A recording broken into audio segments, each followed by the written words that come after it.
Next question number 12 prove that, यहाँ पर इतना बड़ा है ये भी इधर है, किसी को भी ले सकते हैं कोई दिक्कत नहीं है।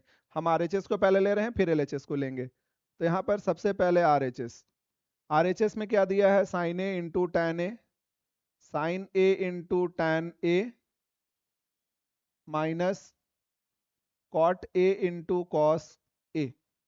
सिंप्लीफाई करते हैं, साइन ए को साइन ए लिखेंगे, टैन को लिखेंगे sine A by cos A, minus cot को लिखेंगे cos A by sine A into cos A. अब sine into sine, sine square A divided by cos A, minus cos into cos, cos square A by sine A. यहां तक ठीक है? ठीक। अब उसके बाद हम लोग यहां तक ऐसे भी छोड़ दें, यहां के बाद हम लोग का आंसर आ जाएगा, लेकिन एक स्टेप और भी बना सकते हैं, लेकिन हम इसको यहीं पे छोड़ रहे हैं। ठीक है, अब हम लोग सीधे आते हैं एलएचएस में। तो एलएचएस को शुरुआत करेंगे, एलएचएस इक्वल टू क्या दिया हुआ है, 1 plus cot A plus tan A, ये ब्रैकेट में, उसके बाद बगल में दिया हुआ है sine A minus cos A. ठीक, अब इसके बाद इक्वल्स टू, यहाँ पर 1 plus cot A plus sine, sorry 1 plus cot A plus tan A, इसको हम लोग ब्रेक करने वाले हैं। तो क्या करेंगे, 1 प्लस कॉट को लिखेंगे cos A by sine A, और यहाँ पर टैन को लिखेंगे sine A divided by cos A, इसके नीचे कुछ नहीं तो बाई 1, ये ब्रैकेट, और यहाँ से sign A minus cos A. ठीक है, अब इक्वल्स टू, यहाँ पे एलसीएम लेंगे तो क्या होगा, साइन ए इंटू कॉस ए, 1 से ये तो सेम टाइम है तो यही होगा sine A into cos A, plus sine से साइन कैंसिल, कॉस बचेगा, cos into cos, cos square A, plus cos से cos, sine into sine, sine square A. यहां तक हो गया। अब ब्रैकेट में sine A minus cos A. अब थोड़ा तो हम लोग को फॉर्मूला वगैरह भी याद रखना पड़ेगा, जो अलजेब्रा वाला फॉर्मूला था पहले, ध्यान से देखो तब पता चलेगा। यहाँ पे जो फॉर्मूला यूज होने वाला है हम लोगों का, वो है A cube minus B cube. Formula क्या है पहले वो, तो फॉर्मूला क्या है, A cube minus B cube equal to A minus B into A square plus B square plus A B, ये होता है।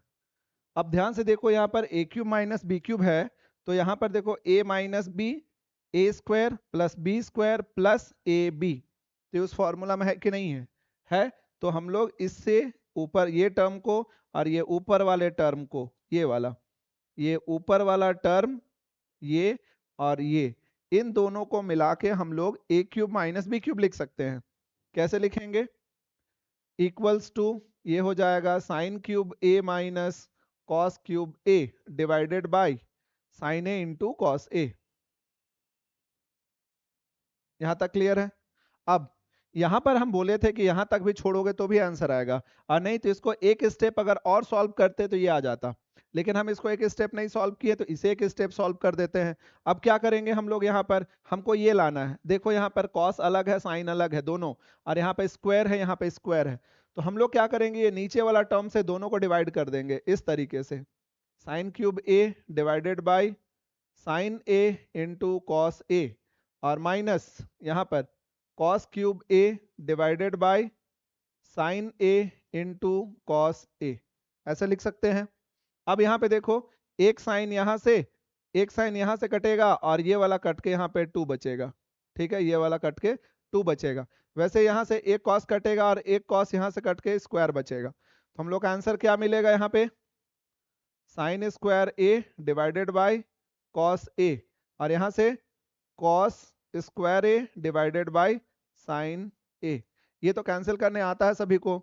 साइन क्यूब ए का मतलब होता है sine A into sine A into sine A, और यहाँ पर एक साइन है तो एक साइन ऊपर से कटेगा तो 2 साइन यहाँ पे बच जाएगा, 2 साइन मतलब साइन ए इंटू साइन ए। वैसे यहाँ पे कॉस एक कटेगा, यहाँ से एक कॉस कटेगा, तो यहाँ पे बचेगा कॉस स्क्वायर ए, क्यों, क्योंकि यहाँ पे कॉस क्यूब है। तो ये हम लोगों का आ गया। अब देखो यहाँ पर भी वही चीज है आरएचएस, तो हम लास्ट में क्या बताएंगे, therefore LHS equal to RHS, हो गया। लेकिन हम सजेस्ट करेंगे कि इसको एक स्टेप और सॉल्व कर लो, या फिर ऐसा करना है कि यहाँ तक बनाने के बाद थोड़ा स्पेस छोड़ दो और LHS बनाना स्टार्ट करो।